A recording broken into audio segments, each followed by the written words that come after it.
All right, guys. I got two things in the mail. The mail started finally running around this area. It's been out for almost a week, not quite a week, but yeah, mail's running, so things are slowly trickling in. Got a nice box of old candy items.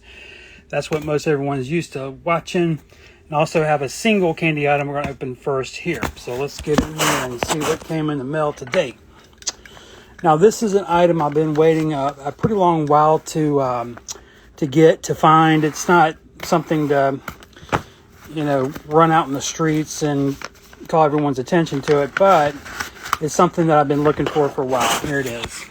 It's a vending card, probably from the 60s, maybe early 70s or something like that. But this went into a gumball machine, but in this case it's Jawbreakers. Now, I like it because, I got to be careful saying I like it, but the reason I have it or bought it is because it's pretty taboo. I was going to try to get it out, but I'm just going to leave it here, I guess. It's got a, sort of a stereotypical representation of an Asian man, kind of Buddhist style, I guess you would say, monk of some sort. And the font here is, sort of that Asian chopstick font, I believe they call this, or that's unofficial name for it, chopstick style. That's what they used to call it back in the day. But pretty cool, man. Finally got it. All right, this is going to be a box of vintage candy. Now, this is coming from a seller who I've spent half the summer dealing with, and this is the last box. She finally put everything into one lot. It was just some miscellaneous that didn't sell, basically, and I was able to pick this up for $16. So that's where I'm at these days, having to really carefully watch my money and instead really find some things that I can make money on without spending a bunch, if that makes any sense. But anyway, this is a nice box here, about 2 pounds, 3 pounds worth of vintage bubblegum and candy. Let's get in here. All right, I'm going to just grab this first, and that way I can set the phone down and we can look at them. All right. Got a nice little pile here. Now, this is something that catches my eye from time to time. This is bubble fax. So you might remember the fax machine days or whatever, office days, beepers and shit like that. Well, they made a fax machine. This dates to 1995, and it's Spider-Man theme, Marvel themed. Now, they did different ones. I believe there's an Iron Man fax machine, blah, blah, blah. But this is obviously the purple one. Very cool. You don't see these much. Next up is one from around the same time, mid-90s. But this one's by Emerald. This is a bubblegum jackpot. So I guess they were trying to encourage children to maybe go to the slot machines, do some gambling, maybe go to Vegas. I always think about Hangover 1, the movie. First one was really good. Next up is around the same era. This is going to be mid to late-ish 90s, Wild Pitch bubblegum baseball cards. It was made to look like a pack of baseball cards. However, there's no cardboard in here, or at least the focus is these bubblegum slabs with pictures on them, tattoos on them. Next up is one of my all-time favorites, the Emerald checkbook. These date typically to the 1993, 1994 time frame, mid-90s, I guess. Now, this is the first series that included vinyl checkbooks. They later switched vinyl out with cardboard. But this is one of the first ones in beautiful shape. Yeah, I collect the hell out of these. All right, let's grab another handful. Sounds like something I said in middle school, grab a handful. All right, let's go ahead and got a 1990 Topps Yo Slick shoe, like a animated shoe candy container with all the bells and whistles. Has even the little price sticker on the front, factory tape across the lid, full of candy, obviously. You can see through it. Great shape. Now, there's 3 in the series. There's a red one and then a teal one. But this is the yellow one, the female, with the big red lips. Here's a classic. You might remember Bubble Locks from the makers of Checkbook Bubblegum, but this is the Bubble Lock. I love that they made these clear. You can see what's called Bubble Bits. This is Amaral's Bubblegum Bubble Bits that they called them. But very cool. 1994 is the actual date on that. Next up, I believe is a 1999. This would be a Hasbro Mr. Potato Head bubblegum. Made alongside the Toy Story movie, Pixar movie. Now this would be for Toy Story 2, not the first one, the second movie. There are some Toy Story 1 candies, by the way, some sweet tarts they made. Next up is a Django Fett lollipop made by Cap Candy. I believe this is 2001. Could be 2002 or 2003. No, 2001. Very nice. The father of Boba Fett. Next up is a Power Rangers. Been getting some of those in recently. This is a Flicks. Pretty damn early one. This is going to date to the mid to late 90s. Now, Flicks is still around and they still are making almost the exact same thing. But they come in a different format. They're no longer in cello packs, single packs. They come carded. Next up is a real nice one, actually. Check it out. This is one of the best ones out of the lot. This is Gummy Space Worms. It features 2 gummy aliens, space worms, that are in a cello bag made to look like a space capsule, something like that. Pretty cool. I already had this one, but it's really nice to get an example in that I can sell and maybe help someone out. Lastly here, we got a little bit more, but right here, this is going to be a Big Baby by Alberts. Same date. This is all pretty much late 90s-ish. All right, let's grab some of this stuff that's visible. Oh, this is by the Foreign Candy Company. This is the Hissy Fit. They still make these, but they look different. They're not twirled up. They actually sell these straight out. But they still make these. And they're still called Hissy Fit, actually. But this is, I believe, the first iteration of it. And it's this little coiled up pack. And I don't see a date. I'm sorry, 2004. There you go, 2004. 20 years old. That's crazy. Next up is one I didn't have, and I've been eyeballing it. Nothing to scream about and go crazy about, but it's something I didn't have. Now that I'm holding it, it's maybe something I probably won't save, actually. This, and I'm seeing this is a CVS, a company branded novelty bubblegum flip-flop. Yeah, there's no cool factor to this. But at least I can say I held it, you know. But yeah. Next up is K9 Candies.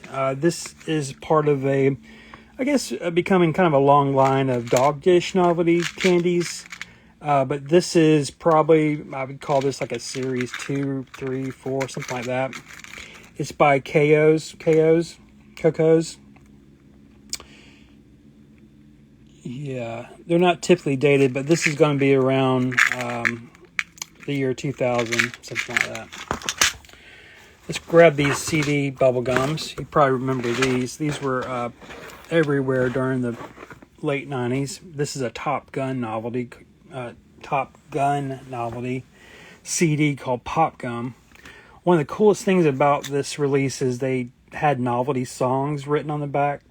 And so they would take, in this case, they took the Top Gun soundtrack and they turned them into novelty songs like Highway to the Twilight Zone, with fake names like Skinny Loggins. So they're really funny, actually. Some more than others. This is the Garth Straight Black Jr. It's just a mix of all the male country stars at the time. Outlaw country. Again, has funny names on the back for songs like Boot, Scoot, and Bubble. Lastly, we have some in this corner. After we look at this, I'll review what came in here together. Yes, I can put it down. Nice little place to end with. We got some big plastic novelties from the 90s. First up is a Creative Confections Go Bananas. This has banana flavored bubble gum in it. It even has a tag I've never seen on one of these before. Okay, this is French translation, so this is probably a Canadian variant. Also has a price sticker I've never seen before, Dairy Mart. Possibly a Canadian store. Not sure. Let's grab this one because it's by the same company. This is, again, Creative Confections, mid-90s. But this is their thumb. You see my thumb next to it. They did a really good job. One thing a lot of people don't recognize or know about these is there's actually a face for the fingerprint. And it's easy to overlook. But if you have any of these thumb candies, they actually have these hippie faces or just groovy faces on it. Kind of psychedelic, which was the theme at the time.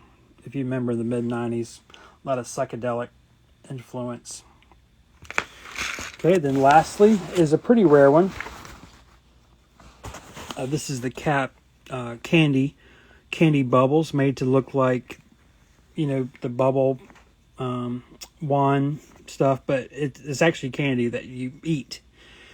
So a little confusing there. You can see it actually still makes bubbles, but this is not to make actual bubbles, or you can't make candy bubbles, but you can. The thing is, you eat this. So it's pretty crazy they made this. All right, guys, let's do a quick little review. Nice lot, man. Turned out to be really nice, especially for $16. Are you kidding me? One of the highlights is definitely the space worms. You don't see this one very often at all. I've maybe seen 5 of them in 20 years, so there you go. You'll be able to find pretty much all these in my store in the coming weeks. So if you're interested in getting some of these, go to Garbage Archive on eBay. Bubble Facts was a rare one. I don't get many of those in. Yeah, some really nice pieces. I'm just going to kind of handle them one more time. Stuff like this is kind of bottom of the barrel, you know, in the candy world. This is technically a candy dispenser, or bubblegum dispenser. It's not really a container. Wild Pitch. Some of these are super goofy. You know, it takes a very particular collector who would want something like this. This piece. Oh yeah, the checkbook came in. Love these. If you've never seen them, they come with bubblegum slabs that are printed with the confectionery flavoring or color, or whatever. And they say things like, I am rich. Very nice. Imagine a child putting this on the ground and eating this out of the dish like a dog. That would be a pretty crazy thing to see. Always love these thumbs too. Very cool. Great color too. And don't forget about the candy bubbles that still have a bubble effect to them. That's really neat. And then lastly, this came in. This is something from my personal collection that I didn't have, because I love taboo themes, and so anything that's sort of racial, or, you know, I'm always down for that kind of stuff. A couple little things. I found this the other day. You can find this probably out and about if you look around, but this is for this Halloween season. Googly Eyes by, oh, I'm going to have to look. Oh, the Foreign Candy Company. I love how it's dated here, 2021. Remember, they're the makers of this 90s Hissy Fit. I'm sorry, 2004, wasn't it? Yeah, 2004. Hissy Fit. So that's pretty neat. Yeah, guys, that's about it. I did pick this up as well. They sell these at Walmart, but they're the Scooby-Doo monochromatic minifigures. I did find one that had Scooby in it. That's the one I wanted. And he happens to be in flesh, which is really cool. Couldn't find a brown one. I'm not sure they make brown. Made these in brown, but very neat. Yeah, guys, kind of random. Yeah, man, things will pick up here pretty soon. I'm in one of the tornado zones. I mean, hurricane zones. And our area was hit really hard last week. So yeah, man, hope you enjoyed that, guys. I'll see you around. Hey, Bad Turtle Art. Yeah, the Van Diver. Yeah. Well, guys, hope you enjoyed that. I know I did.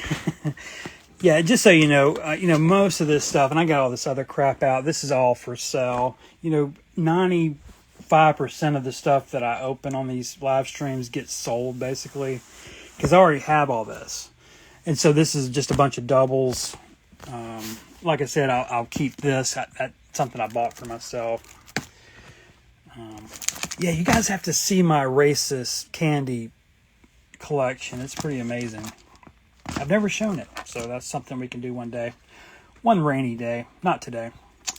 All right, guys. I'll see you around. Thanks for watching. Russ Van